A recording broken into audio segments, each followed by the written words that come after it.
TV रख के पास पागल हुई सास।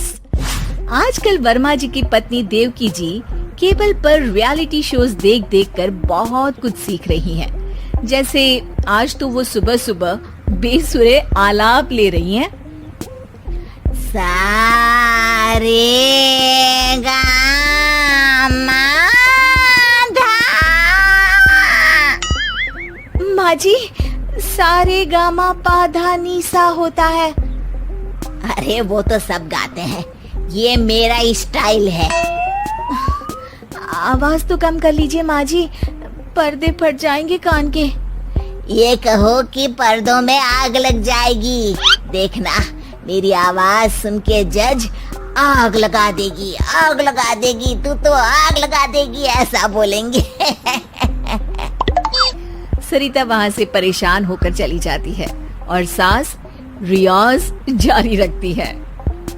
सारे गाओ, सारे नाचो। तभी बाबूजी दुकान से लौटते हैं। अरे देवकी, क्यों तानसेन बनी हुई है? कान से खून निकालोगी क्या? अरे क्या हुआ, रियाज तो करने दो मुझे। इसको रियाज बोलते हैं? ऐसा लग रहा है जैसे घोड़े हिना रहा है। घोड़े पे बैठ के ही बम्बई जाऊंगी मैं तो, जब जज साहब कहेंगे कि देवकी तुम मुंबई आ रही हो। जज साहब, वो अदालत वाले? अरे नहीं नहीं, बड़े लोग हैं, आप नहीं जानते हैं।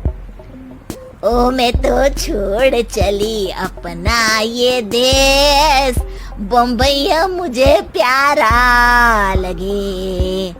गाना गाती हुई देवकी चली जाती है और बाबूजी अपनी सरफिरी पत्नी के इस संगीत प्रेम की चर्चा करने बहू के पास चले जाते हैं। अरे सरिता बेटा, सुनो तो, ये तेरी सास को क्या हुआ है बेटा? सुबह तो अच्छा भला छोड़कर गया था इसे। सिंगर बनेगी अब वो। सिंगिंग रियलिटी शो में जाने की सुबह से तैयारियां चल रही हैं इनकी। हाँ, अब तो कोयल के सुर मेंढक छेड़ेगा। हे भगवान, सद्बुद्धि दो इसे। इधर बाबूजी भगवान को कहते हैं और उधर राधा रानी प्रकट हो जाती है, देवकी की मोहल्ले की सबसे पक्की दोस्त। क्यों री देवकी, काहे इतना गला फाड़ रही है? कोई चीखने चिल्लाने का कंपटीशन है क्या?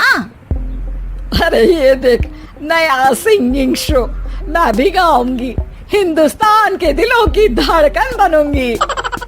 अरे इतना बेसुरा गा के दिलों की धड़कन नहीं, दिलों का अटैक बन जाएगी।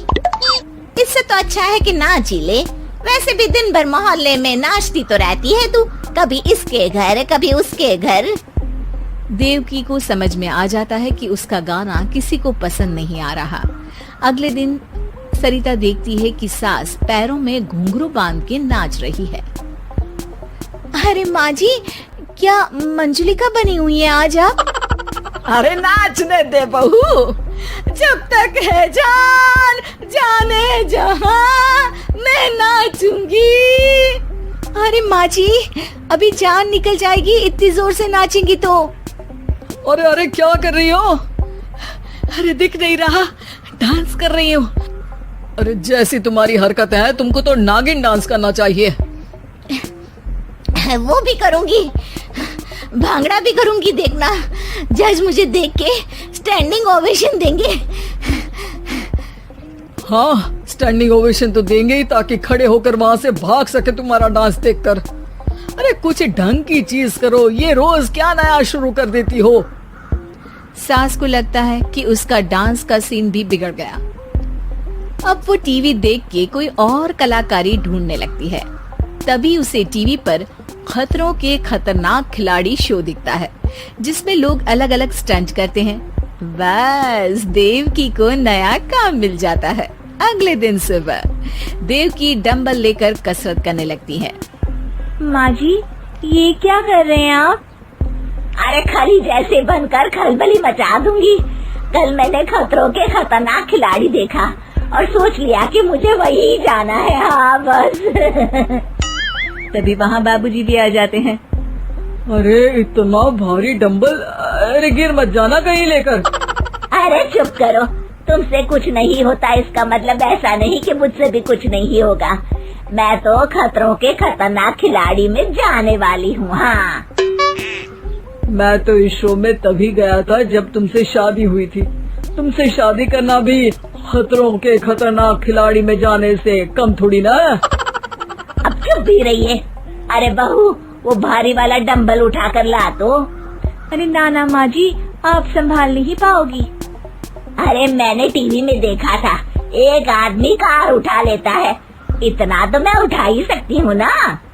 बहू घबराते हुए भारी वाले डंबल माँ के हाथ में दे देती है। जैसे ही माँ दोनों हाथ ऊपर करती है, पूरे शरीर का बैलेंस बिगड़ जाता है और वो पीछे की तरफ गिर जाती है। डंबल जाकर टीवी में लगता है और टीवी फूट जाती है। माँ जी, उठिए माँ जी। बाबूजी बहुत तेज हंसने लगते हैं। बाबा बाबा, टीवी और बीवी दो टेंशन थे मेरे, आज एक कम हो ही गया। बहू भी सास को उठाते उठाते इस बात पर ताली बजाकर हंसने लगती है और देवकी फिर से गिर जाती है। और इस बार देवकी भी अपनी बेवकूफी पे हंसी रोक नहीं पाती।